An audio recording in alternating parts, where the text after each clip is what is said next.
और बहुत महत्वपूर्ण हाथ जोड़कर विनती करना चाहूंगा, restore indexation on long term capital gain.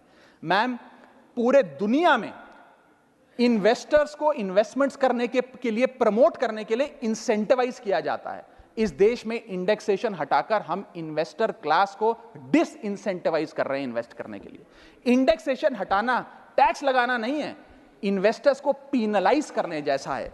Madam, मैं बताना चाहता हूं, inflation ravages the value of money.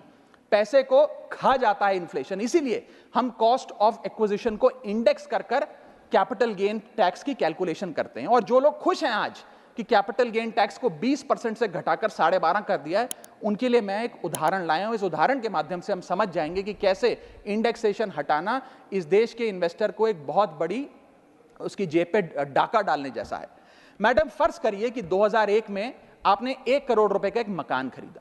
वो मकान की दर 6% के हिसाब से बढ़ती गई उसकी वैल्यू, और आज वो मकान जो 1 करोड़ का आपने 2001 में खरीदा था, वो आज 4 करोड़ 17 लाख रुपए का हो गया। अब दो सिनेरियो हैं, एक इंडेक्सेशन का सिनेरियो जिसमें आप बेचें उस पर टैक्स लगे, और एक नया सिनेरियो जिसमें आप उसे बेचेंगे तो नई रेट के अकॉर्डिंग उस पर टैक्स लगेगा। मैं पहले पुराने सिस्टम के हिसाब से, इंडेक्सेशन वाले सिस्टम के हिसाब से उस पर कितना टैक्स लगेगा वो आपको बताना चाहता हूं। आज वो मकान जो आपने वर्ष 2001 में 1 करोड़ का खरीदा था, वो आप 4 करोड़ 17 लाख रुपए का बेचती हैं, तो आपकी सेल प्राइस 4 करोड़ 17 लाख, लेकिन आपकी purchase price, inflation adjusted indexed purchase price 1 crore नहीं, लगभग 3 करोड़ 60 लाख के आसपास आती है। यानी कि आपका sale price minus purchase price, जो प्रॉफिट ऑन सेल है, वो 54 लाख रुपए होता है।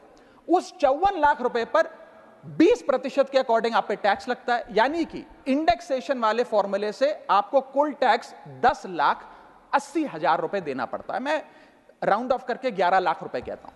लेकिन जो नई व्यवस्था है जिसमें इंडेक्सेशन आपसे छीन लिया गया है, उसमें sale price 4 crore 17 lakh, cost price 1 crore, मुनाफा 3 करोड़ 17 लाख, उस पर 12.5% टैक्स, यानी कि टैक्स कुल मिलाकर आपका बनता है 39,62,000। यानी कि नई व्यवस्था में वही 1 करोड़ का मकान अगर आप बेचेंगे आज 4 करोड़ 17 लाख का, तो आपको लगभग 40 लाख रुपए टैक्स देना पड़ेगा, और पुरानी व्यवस्था में आपको मात्र 11 लाख रुपए टैक्स देना पड़ेगा। यानी कि 40 माइनस 11 लगभग 29 लाख रुपए का एडिशनल टैक्स आपको देना पड़ेगा मात्र 1 करोड़ रुपए के प्लॉट की सेल पर। यह है इंडेक्सेशन का खेल। इसीलिए indexation long term capital investments के लिए अति आवश्यक है। मैं सरकार से अनुरोध करूंगा कि उसे ना हटाएं, और आज मैं इस सदन में भविष्यवाणी करता हूं, अगर आपने इंडेक्सेशन वापस लागू नहीं किया तो 3 चीजें होने जा रही हैं इस देश में।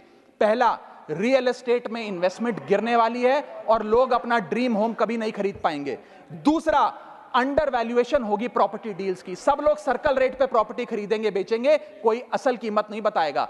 और थर्ड थिंग जो इस देश में होने जा रही है, रियल एस्टेट सेक्टर में भारी तादाद में ब्लैक मनी आने जा रहा है, अगर आपने ये इंडेक्सेशन का फैसला वापस नहीं लिया।